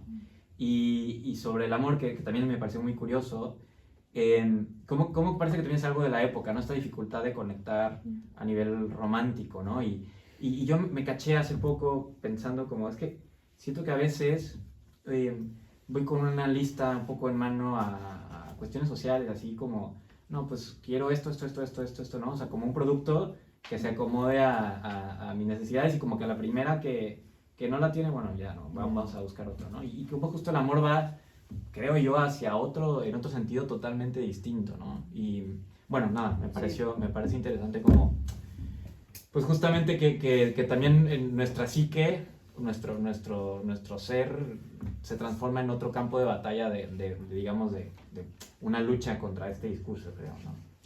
Sí, es que el amor está en la falta, el amor, el deseo siempre está en falta, y esta lógica del descarte que me parece que no solamente, o sea, que vemos en los vínculos interpersonales que se ve mucho más fuerte, o sea, lo hacemos evidente, pero es que lo tenemos en todo. O sea, piensen en este momento un lugar en Barcelona donde arreglen electrodomésticos. O sea, es mucho más barato comprarte un electrodoméstico nuevo que arreglar uno. O sea, la lógica del cuidado no existe, es la lógica del descarte, no hay como un reciclaje afectivo. Lo mejor son los vínculos nuevos, conoce gente nueva, cosas nuevas, visita ciudades nuevas. Cuando viajamos pensamos nos tragamos una lógica capitalista, tenemos que conocerlo todo en vez de quedarnos 2 semanas en un mismo sitio y simplemente ver cómo el tiempo pasa y cómo los ciudadanos viven. Entonces, sí, es como... La cuestión con el capital es que nos lo tragamos no solamente en términos económicos, sino en nuestras formas de vivir y relacionarnos con el otro. Y con nosotros mismos, creo. Total. Creo que esa es la cuestión más difícil, ¿no? Sí, porque en esto de ser tu propio amo, ¿no? Como dice Byung-Chul Han, o ser tu propio jefe, que todo el tiempo nos estamos sobreexigiendo, ¿no? También, ¿qué has hecho hoy? Hoy no has rendido. ¿Y por qué no tienes tal edad y no tienes tantas propiedades, no tienes tantos estos publicados, no tienes ese nivel de exigencia? A veces lo vivimos internamente también, y es muy representativo de esa alienación al discurso de ahora, al discurso del rendimiento, que siempre nos está, justamente, ¿no? Opera, esto también es importante, a través de la deuda, no de la culpa cristiana, sino que la culpa ha sido transformada en deuda, que al final son lo mismo, ¿no? Solo la Benjamin, ¿no? Benjamin Nietzsche, en la genealogía de la moral, dice Schulz, la palabra en alemán es deuda y culpa a la vez. O sea, la etimología es la misma. Entonces, la culpa cristiana, por mi gran culpa, fue literalmente transmutada en deuda. Entonces, hoy en día, la sociedad capitalista funciona a partir de la deuda constante, ¿no? No solo la deuda a grandes acreedores o los países que están en deuda, ¿no? ¿Quién no está en deuda con el FMI? ¿Quién no está en deuda con...? Bueno, en fin... Sino también la deuda con uno mismo, la deuda de esto que les digo, y yo la he vivido, o sea, lo vivo, a veces caigo en esas lógicas y me tengo que frenar de, tengo tal edad y no tengo propiedades, no tengo X cosas hechas, ¿no? Y es como, bueno, pero ¿quién me está diciendo que eso tenía que ser así, ¿no? Como hay algo ahí de rendirse cuenta, a veces a uno mismo, y como si el jefe estuviera dentro, y eso también ahí nos tenemos que detectar, ¿no? El amo está, nos lo hemos comido, como el padre de la horda. Nos tragamos el padre. Nos tragamos. No, yo quería hablar con respecto a lo de antes que hemos hablado de eso, como que parece que todo es más bonito si volviéramos a lo simple, ¿no? A quitar toda esta estructura. Pero yo lo pienso, y muchas veces cuando pensamos en lo simple creo que lo idealizamos, porque se nos olvida que somos animales, necesitamos comer, y para poder comer hay unas estaciones, hay animales que hay que cuidar. Entonces, como no podemos idealizar lo simple desde una vida tranquila. Porque al final, si tú tienes un cultivo y te viene una plaga, eso ya no es simple, ya es algo que hay que gestionar. Si tú tienes unos animales a los que le tienes que dar de comer 3 veces al día y que no se te pueden poner malos, o una leche que tienes que sacar de una vaca y luego, o sea, tienes que quitar al ternero, me refiero, es como una cosa que ya no es simple. Entonces no me parece como, o sea, no me gusta como idealizarlo desde esa parte, porque nunca es simple ser un ser vivo. Y es como, no podemos, también es muy bonito lo del trueque, pero al final... Si queremos vivir mucho tiempo, necesitamos a alguien en una UCI. ¿Y qué trueque va a hacer alguien que trabaja de noche a las 4 de la mañana operando a una persona con alguien que a lo mejor lo que hace es, no sé, hacer música? Es como, me parece como un trueque un poquito injusto. Entonces al final, ¿por qué? el capital le ha dado ese... No, que la pregunta era por qué es injusto, por ejemplo, la producción de arte en relación a la medicina. Porque trabajando de noche pierdes muchas neuronas. Entonces, como si tú vas a trabajar de noche y nosotros somos animales que, por la melatonina, por nuestras cosas, tenemos que dormir de noche, tú pierdes vida ahí. Entonces, como yo no estoy en contra del arte, a mí me encanta escribir, me encanta la música, me encanta todo, pero al final es un sacrificio que tú estás haciendo. El trabajar de noche, el estar de pie en una cirugía de 8 horas, en tener la responsabilidad de operar a corazón abierto, de abrir una persona, de sacar algo de un intestino, me refiero. Son unas cosas que me parece que están ahí, que son súper básicas y que hay que pensar en ese mundo simple, en ese mundo de trueque, cómo entran, quién lo hace, quién se sacrifica de esa forma. Eso es muy interesante, pero, o sea, dicho sea de paso, o sea, los médicos deberían pagarle más, a los docentes deberían pagarles más y no sé. De hecho, los que más tienen dinero son los que menos trabajan. O sea, pensamos que el trabajo nos lleva a tener dinero y los que más tienen dinero son aquellos que ya han acumulado los suficientes medios de producción para que el dinero se haga solo. Entonces, pues, son los que menos trabajan en términos capitalistas. Pero es que aquí viene una cuestión interesante y es la cuestión del valor. O sea, la mercancía tiene el valor simbólico y de uso, ¿no? Y que sería el valor de cambio. Y el valor de cambio es completamente social. Entonces, no sé, por ejemplo, ¿a qué voy? En pandemia nos dimos cuenta la importancia, pues ya que mencionaste un ejemplo, yo sé que lo hiciste solamente como un ejemplo suelto, pero pues solo por citar ese ejemplo, nos dimos cuenta de la importancia de quienes nos entretienen. O sea, un montón de gente se hizo influencer súper famoso porque simplemente hacía TikToks que nos hacían reír y, o sea, hicieron que nos dimos cuenta de la importancia de la salud mental. Las personas empezaron, muchos amigos y muchas personas que conozco siguen en terapia y empezaron terapia en pandemia. Nos dimos cuenta también de la importancia de la medicina, es decir, nos dimos cuenta que muchas, bueno, la medicina siempre lo ha tenido, pero que muchas funciones que parecían de poca monta en momentos agrestes como este tienen un valor precisamente por ese valor simbólico que le damos en un contexto particular. Yo creo que eso es lo problemático. Y también lo problemático es el valor que le damos a esa mercancía con la cual intercambiábamos para otra cosa. O sea, el problema es que, por ejemplo, un piso en Barcelona cueste 2.500 euros y no, o sea, que tenga ese el peso simbólico de ser una gran urbe, más allá del lugar en donde viven algunas personas.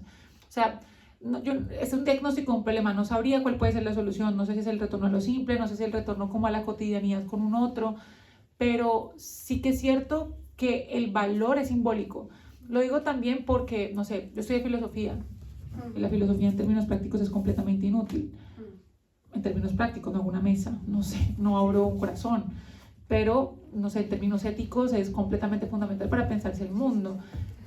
Los filósofos ganamos menos que un médico, pero también trabajo de noche quemándome las pestañas estudiando, entonces, no sé, me parece complejo, solo sí, complejo. Yo sé que es un tema complejo, solo lo quería porque solo lo mencionaba desde el punto de vista de decir, a veces decimos que volver a lo simple es como parece que muy fácil, pero al final es como somos seres vivos, es como nunca va a ser simple, nunca va a ser simple tener comida, nunca va a ser simple curar una enfermedad, o sea, es cierto, yo, o sea, no me voy a meter con el arte porque yo también, de hecho, voy a dejar la salud para meterme en el arte porque no me apetece, porque no quiero ese sacrificio para mí, entonces me voy a ir por otra rama que me gusta más, pero al final es como, al final tenemos que comer. Y es verdad que en términos prácticos pues hay cosas que sirven, cosas que no, pero en otros términos pues... O sea, que no me quería meter con eso, simplemente quería como resaltar que no es tan fácil lo simple.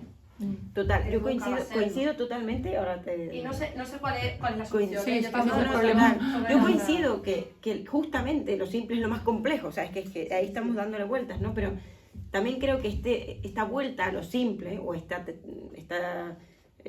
posibilidad de pensar en volver a apropiarnos algo del orden de lo simple, es justamente a partir de reconocer que la vida es compleja, es decir, de que la vida no es fácil. Entonces, justamente porque no es fácil, ¿para qué me voy a poner Botox? ¿No? O sea, digo, no es lo mismo pensar en esta cuestión de la vaca que hay que alimentar para poder comer, que estar pensando en la cara Kardashian y quiero ser igual a Kim Kardashian. No sé, bueno, hay como esta cuestión de, quizá desprendernos un poco de cosas porque ya la vida de por sí, aún en su estadio más simple o en su forma más simple, es compleja, ¿no? Porque es verdad que mantenerse con vida implica un gran esfuerzo, ¿no? Interno, orgánico, psicológico, emocional, económico, social, por donde lo mires, hay un esfuerzo ahí, hay algo que requiere de mucho esfuerzo.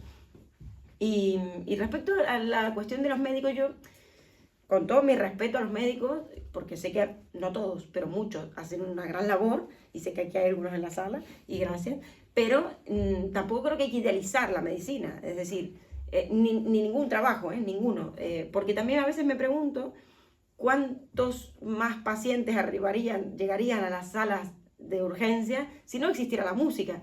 Es decir, Nietzsche dijo, ¿no? La vida sin música sería un error. Yo digo, la vida sin música sería un horror. A mí me quitan la música un día de mi vida, le juro por Dios. Es que mañana estoy en urgencia de cualquier lugar o directamente no sé dónde estoy. Porque es como que no podría. Es preventiva para mí.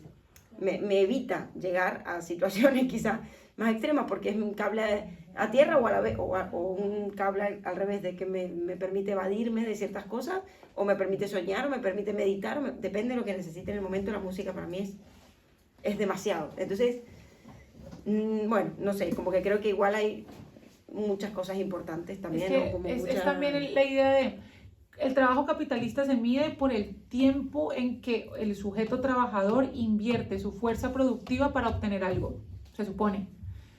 Pero hay muchas personas, yo siempre quería esa definición, yo decía, no sé, yo llevo un grado, un máster, estoy terminando el doctorado y bueno, he invertido bastante tiempo en esta formación y las retribuciones no son las mismas que personas que han invertido muchos menos. Y lo digo cosas como, no sé, por poner ejemplos random, no sé, personas que quizá no tienen una formación académica, adquieren un trabajo en términos, no sé, de ingeniería o alguna otra cosa y obtienen mucho más en términos económicos. Entonces me parece muy compleja, no digo mejor o peor, lo que sea, la idea del valor, porque es como si es el tiempo invertido para producir aquello que estás haciendo, no se mide en términos de tiempo empleado para nada, se mide en otros términos, se mide en términos de cuánto le das. No sé, solo era un término, una cosa práctica, o sea, no quería No, realmente... súper. No, está chévere que Yo el mucho debate está debate, chévere. la idea es que dé debate. Esa es la idea. O sea, Exacto. eso, de verdad que no voy por ahí Es para un No, nada. no, reto, súper, súper, es ha un venido muy reto bien. tu pregunta también, porque es una idea común creer que solo con el capitalismo se puede ofrecer un servicio médico como el que se ofrece ahora. Es decir, como si solo en esta época capitalista se puede producir lo que se produce actualmente, ¿no? Y para eso me acordé porque también hay diferentes mecanismos de relación económica, de distribución. Esto es Karl-Polanyi, La Gran Transformación, también teórico del capitalismo, un poco diferente de Marx, con influencia, o sea, en fin. Pero es muy interesante porque él, de alguna manera, señala tres esferas o tres maneras o tres relaciones económicas de intercambio también, ¿no? Una es la reciprocidad, que es la del trueque, y es como una de las formas más simples, más básicas y que luego van evolucionando. Otra es el mercado, que sería el capitalismo. El mercado, el intercambio de mercancías, y luego la representación de la mercancía en el dinero para acumular, se basa en la acumulación. Y la otra es la distribución, que es el Estado. Marx y algunos marxistas, el Estado lo relacionan, el Estado-nación, con el capitalismo, pero formas estatales o de comunidad o de organización política, digamos, que tienen también una función distributiva de la riqueza. Típicamente, una de las formas es como que el Estado redistribuye, primero con impuestos y luego con previsión social, la acumulación del mercado, ¿no? Entonces trata de corregir los defectos que se producen, ¿no? Y esto es también en salud, es muy buen ejemplo, porque tú tienes, por ejemplo, el sistema de salud cubano, con una escasez de recursos y un régimen con sus propias particularidades, un comunismo a la cubana, ¿no?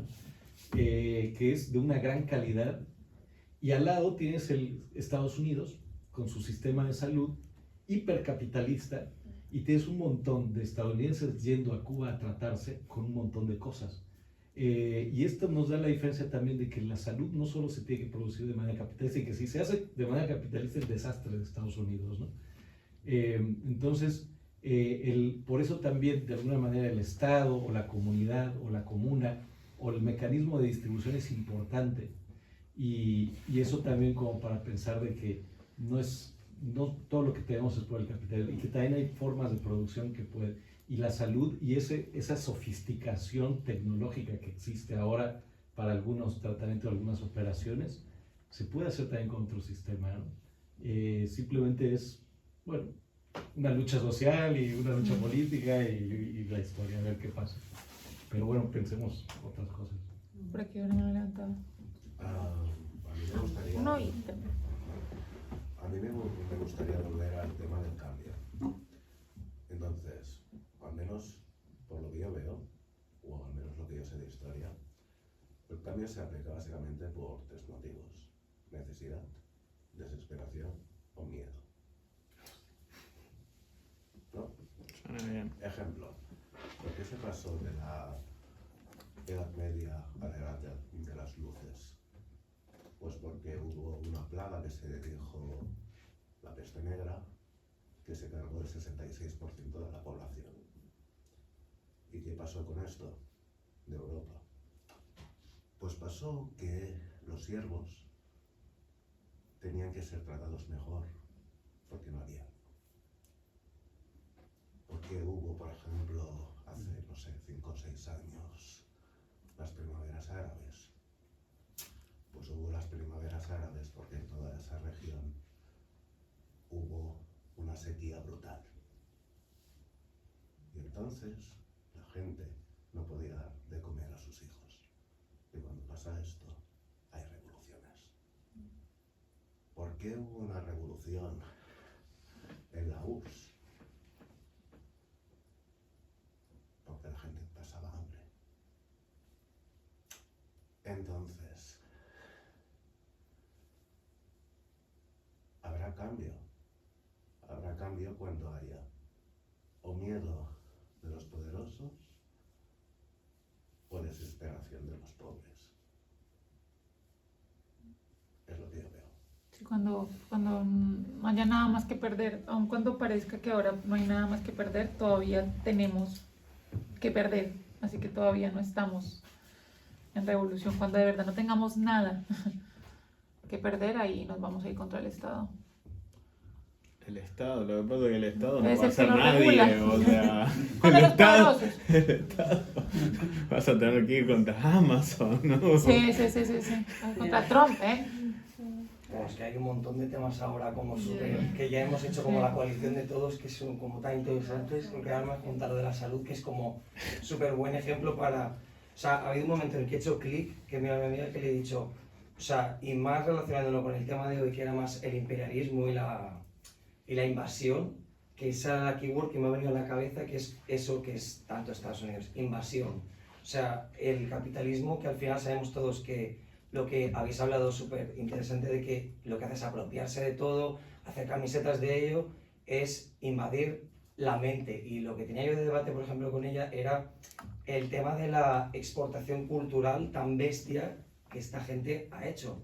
Pero la gente entendiéndola como poderosa, porque luego hay gente, digamos el pueblo yanqui, hay gente súper guay que se ha revolucionado, aparte del tema de la revolución, que es como lo de qué desesperación lo de tener que hacerlo por desesperación, o sea, es como tan distópico todo, pero a la vez, cuando habéis hablado de, cuando sobre todo tú, Florencia, has dicho lo de ¿y qué tiene que pasar? Que anda que no me pregunto yo eso a veces, que nunca le acabo viendo respuesta, pero la verdad es que si analizas lo de la historia y tiras para atrás, dices, a ver, ¿qué ha pasado antes para que haya? Porque han habido, por desgracia, pero luego por suerte para nosotros ahora, ha habido algo y han sido eras o épocas como con varios siglos de diferencia que a lo mejor se están acortando, que ojalá, porque significa que algo recientemente tiene que pasar para mejorar nuestro estado, pero si vamos a ese tecnofeudalismo súper chungo en el que ahora acabas de decir que cómo te enfrentas a Amazon, que acojone ir a contra Amazon y las gafas estas, pero joder, en su momento era el gobierno francés junto con el otro, o sea, se ha podido hacer cosas. Entonces la movida de ahora está en que si vemos justo en la actualidad más reciente de lo que estamos viendo estas semanas, que está súper, es como candente o como hasta factible la idea de que puede pasar algo, no lo sé, pero que si la cosa para mí, cuando hice esa reflexión, iba por tiempo, por era, ligado a la desesperación y a una necesidad de cambio imperioso porque la gente ya no puede vivir, que el alquiler ya es totalmente infumable, la comida y los bienes básicos, y el tema de despertar ante lo que sería como una injusticia máxima, o que como el capital también se apodera de nuestras necesidades y de eso, nos queda la desesperación de me doy el placer, quiero resolverlo ya, lo tengo, es muy fácil, entonces nos desalienamos, que es como súper preocupante cuando te das cuenta, pero bueno, pues quedamos en la rueda porque justo ya ha caído. Que por cierto, una puntualización que quería hacer, que ha sido muy bueno del tema de antes, con si se puede, el paralelismo de la religión. Para mí ha estado súper bueno el punto que has hecho, Florencia, pero yo, por ejemplo, sí creo que cumple con la religión, cumple como con los requisitos de la religión, sin el dogma, pero siendo el dogma como el propio uso del capital de ahora. O sea, es verdad, no hace falta decirlo, va solo, ya sabemos, es como algo intrínseco, ya sabemos cómo va. Pero cuando hay esa desajenación de todo el mundo, en que todo el mundo se cuestiona que cuándo va a pasar algo, pues no sé, ya veremos. Y nadie está viendo como que es imperioso actuar ya. Bueno, no es que nadie lo esté viendo, es que lo sabemos, pero lo apartamos, que es como algo también muy de capitalismo, de guardar para ver más tarde, para comprar más tarde, todo es como ya no me pertenece, ya me gestionan empresas súper tecnológicas en que ahora me tienen una IA que ya va a pensar por mí. Es como que va todo en esta dirección, pero y aquí viene con el tema del momento de esperanza que hemos querido como aportar, que cuando hablamos de la de Perfect Days estaba pensando en lo de, bueno, pues a lo mejor si hacemos algo que nos gusta, por lo menos cada uno individualmente encuentra su punto. Ahora lo voy a ligar con lo de cada uno a lo que se dedica, que si es más importante o menos según lo que el capital rige como valioso o no valioso, lo cambio o sea, necesito cambiarlo por dinero, porque yo no te puedo entregar música ahora que te venga bien, pero sin embargo te va a venir bien en algún punto, y fíjate que hasta tú quieres como convertir o sea, dices, lo que era valioso para el capital, en lo que yo he invertido, porque me obligan y todo eso, ahora me paso al arte porque me he dado cuenta de que va en mí, hay quien no va en él, o en ella, o sí va en. Pero al final ese intercambio lo hemos todos aceptado tácitamente, cuando realmente luego en un subtexto sí sabemos que no está del todo bien y que necesitamos salir por otro sitio. Entonces, mientras sea una religión, en mi opinión, por ejemplo, cumple como religión en tanto que necesito tener fe ciega y necesito que sea así. No es como puede ser, no, necesito que sea así para yo seguir con mi subsistencia y el resto, mi entorno me lo valida. Mientras sea así, está como aparentemente muy jodido, pero si por tiempo o porque también en común nos encontramos como que necesitamos encontrar lo que muchas otras religiones prácticamente son como el yo, lo que por ejemplo en las más asiáticas sea como el ikigai, y buscarte tu lugar en el mundo, y la gente puede ubicarse más sin estar tan enajenada. A lo mejor la luz para mí está ahí por aportar también luz, porque si no también se me que a lo mejor está en buscar estar como más tranquilo cada uno, poder darse cuenta de lo que provoca el capitalismo en nosotros, y eventualmente por tiempo y por lo que se han producido todas las otras revoluciones podemos llegar a actuar cuando sí, no haya nada bien. Es como muy heavy decir, como no hay nada bien. Ni alquiler, ni comida, ni suministros, ni nosotros, lo que hablabais entre nosotros, la capitalización de las relaciones sociales, que ni nosotros nos aguantemos a nosotros mismos, a nuestro entorno más inmediato, todo nos haga actuar. A lo mejor es muy desesperado, pero yo creo que podría ser que haya. Y no tan lejos, no tan a siglos, a lo mejor a años. Ya, gracias, y está muy guay. Ahora te abro la última palabra. Pero sí que hilando un poco lo que se ha dicho últimamente, y con el ejemplo también del médico de urgencias y el músico, ¿por qué hay que esperar a llegar a la urgencia? Me pregunto yo. Y veo mucho en esta sociedad que hay que llegar a la urgencia, a la desesperación o al pánico, ni siquiera ya al miedo, para que se haga algo, o para que se dé algo, o para que se ayude en algo. Y es como, a ver, la idea es no llegar a urgencias. O sea, la idea es no llegar a la Revolución Francesa, que la gente salió a cortar cabezas. ¿Y por qué no lo arreglamos antes, no? O sea, ¿por qué no está esta cuestión, este foco en lo preventivo? En ver cómo podríamos evitar llegar al colapso, evitar llegar a urgencias. Sí. Bueno, Y penalizamos última aquí. palabra, Adri, y nos vamos para el Sí, after. Que... yo también como última, Como como algo capitalista. medio de esperanza, me quedaba pensando en cómo, pues quizá hay algunos destellos así muy, muy pequeños, y a ver, quitando un poco la violencia, pienso en el caso este del CEO de esta empresa gringa de seguros que mató este chico, ¿cómo se llama? El Luigi Mangione, por ejemplo, ¿no? Sí.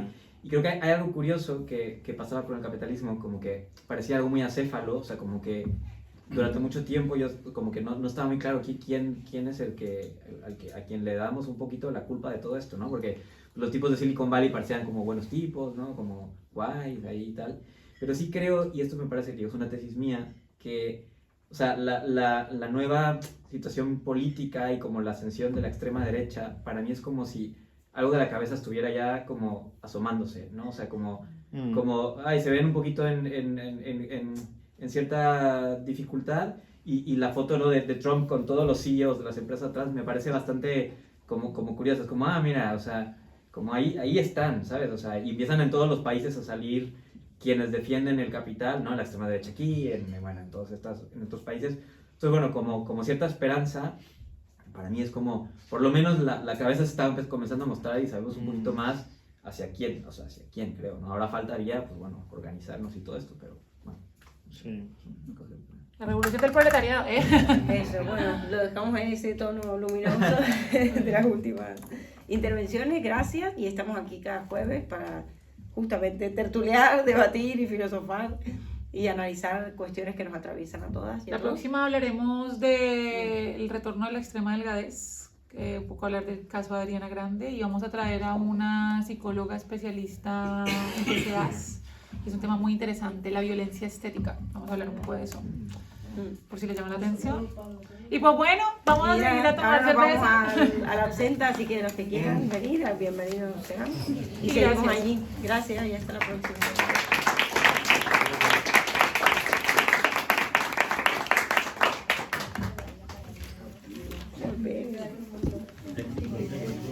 Técnico, Corte, corte, corte. Puta madre. ¿Qué no Pero ¿para qué corta? te pagamos? Perdón, pero. La batería está baja. Un sueldo entero te pagamos para que...